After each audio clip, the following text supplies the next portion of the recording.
નમસ્કાર દોસ્તો હું છું ડૉક્ટર મહેશ દાફડા, ભાવનગર. મિત્રો, સ્વાતંત્ર્ય સંગ્રામના શૂરવીરો એ ઉપક્રમમાં આપ સૌનું હાર્દિક સ્વાગત કરું છું. મિત્રો, મારે વાતો કરવી છે આ દેશના એવા વીર જવાનોની. મારે યાદ કરવા છે આ દેશના એવા શૂરવીરોને, એવા નરબંકાઓને કે જેમણે આ દેશ માટે પોતાનું સમગ્ર જીવન સમર્પિત કરી દીધું છે. આવા જ એક મહામાનવ ડૉક્ટર મથુરાસિંહ, તેમની શૌર્ય ગાથાને મારે આજે આપની વચ્ચે વાગોળવી છે, યાદ કરવા છે. તેઓના જીવન સમર્પણને આપણે યાદ કરવા છે. પંજાબમાં જેલમ જિલ્લાના ઢુંડીચાલ ગામમાં સને 1883માં સરદાર હરિસિંહને ત્યાં એક પુત્ર રત્નનો જન્મ થયો, જેનું નામ મથુરાસિંહ રાખવામાં આવ્યું. મથુરાસિંહનું પ્રાથમિક શિક્ષણ ઢુંડીચાલમાં જ થયું અને હાઈસ્કૂલનું શિક્ષણ ચકવાલમાં. તેમણે મેટ્રિકની પરીક્ષા પાસ કરી અને ડૉક્ટરી શીખવા માંડ્યા. દવાખાનું પણ શરૂ કર્યું. પ્રેક્ટિસ પણ ખૂબ જ સરસ ચાલતી હતી. વધુ ભણવા માટે તેઓએ અમેરિકા જવાનો પ્રયત્ન કર્યો, પરંતુ આર્થિક મુશ્કેલીને કારણે તેઓ અમેરિકા ન જઈ શક્યા. શાંઘાઈ સુધી પહોંચ્યા અને ત્યાં જ તેઓ રોકાઈ ગયા. શાંઘાઈમાં ડૉક્ટરી કામ કર્યું.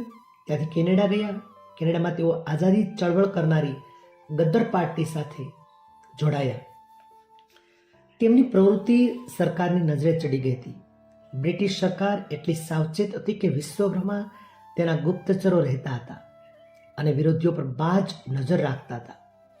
ગુપ્તચરો વિના રાજ કરી શકાય નહીં અને યુદ્ધ તો ન જ કરી શકાય.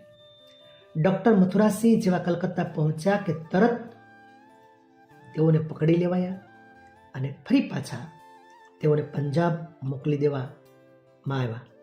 ટ્રેનમાં પોલીસ જાપ્તામાં રવાના કરી દેવાયા. પરંતુ આ તો મથુરાસિંહ હતા.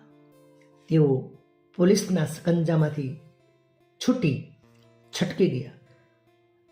પોલીસ તો જોતી જ રહી ગઈ. મથુરાસિંહ બોમ્બ સારી રીતે બનાવી શકતા હતા. સશસ્ત્ર ક્રાંતિમાં શસ્ત્રોની જરૂર રહે. શસ્ત્રો વિના ક્રાંતિ કરી ન શકાય. એટલે મથુરાસિંહે બોમ્બ બનાવવાની કળા શીખી લીધી હતી. અચૂક બોમ્બ બનાવતા, કદી ફેલ ન જાય તેવો બોમ્બ તેમનો બનાવેલો રહેતો. સરકાર આ વાતથી સજાગ હતી, ચિંતિત પણ હતી. રાત દિવસ પોલીસથી ભાગતા ફરવું તે કઠિન જીવન કહેવાય. તેમણે અફઘાનિસ્તાન જતા રહેવાનો નિર્ણય કર્યો, પણ વજીરાબાદ સ્ટેશન ઉપર જ પોલીસે તેમની ધરપકડ કરી લીધી. ફરી પાછા એકવાર પોલીસને થાપ આપી ફરી પાછા ભાગ્યા. તે કોહાટ જવા માંગતા હતા, પણ પોલીસ તો ત્યાં પહેલેથી જ તૈયાર હતી. મથુરાસિંહ ફરી પાછા જેમ તેમ કરીને અફઘાનિસ્તાન પહોંચી ગયા.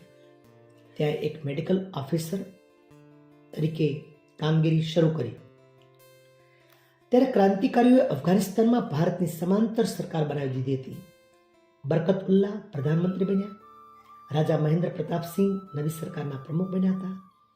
આ સરકાર જર્મની અને રૂસ સાથે તાલમેલમાં રહેતી. તેમને ત્યાં મદદની આશા રહેતી હતી. ડૉક્ટર મથુરાસિંહના નેતૃત્વમાં 2 ક્રાંતિકારીઓનું પ્રતિનિધિમંડળ રૂસ મોકલ્યું, પણ રૂસે બ્રિટિશ દબાણ નીચે બંનેની ધરપકડ કરી ભારત મોકલી દીધા. આ રીતે મથુરાસિંહ ફરી પાછા ભારત આવ્યા. બ્રિટનના સમ્રાટની વિરુદ્ધ યુદ્ધ શરૂ કરવાના અપરાધ નીચે તેમના પર કેસ ચલાવવામાં આવ્યો અને તેમને ફાંસીની સજા ફટકારવામાં આવી. મિત્રો, આ ફાંસી થઈ ત્યારે મથુરાસિંહની ઉંમર માત્ર 34 વર્ષની હતી. માત્ર 34 વર્ષની વયે આ વ્યક્તિએ ધરતીના અનેક દેશોની મુલાકાત લઈ અને ત્યાં આઝાદીનો રણશીંગો ફૂંકી દીધો હતો. ભર યુવાનીમાં દેશ માટે વિશ્વધારા પર રખડી અને વંદે માતરમનો નારો ચો તરફ ગૂંજવી દીધો હતો. મિત્રો, આ હતી દેશભક્તિ, આ હતું શૌર્ય, આ હતો જુસ્સો, આ હતો જુવાળ, ત્યારે જ તો આપણે આઝાદીના શ્વાસ લઈ શકીએ છીએ ને. દોસ્તો, ધન્ય છે તેની જનતાને, ધન્ય છે તેની દેશભક્તિને, ધન્ય છે મા ભૌમના આવા વીર જવાન શહીદોને. ભારત માતા કી જય. વંદે માતરમ.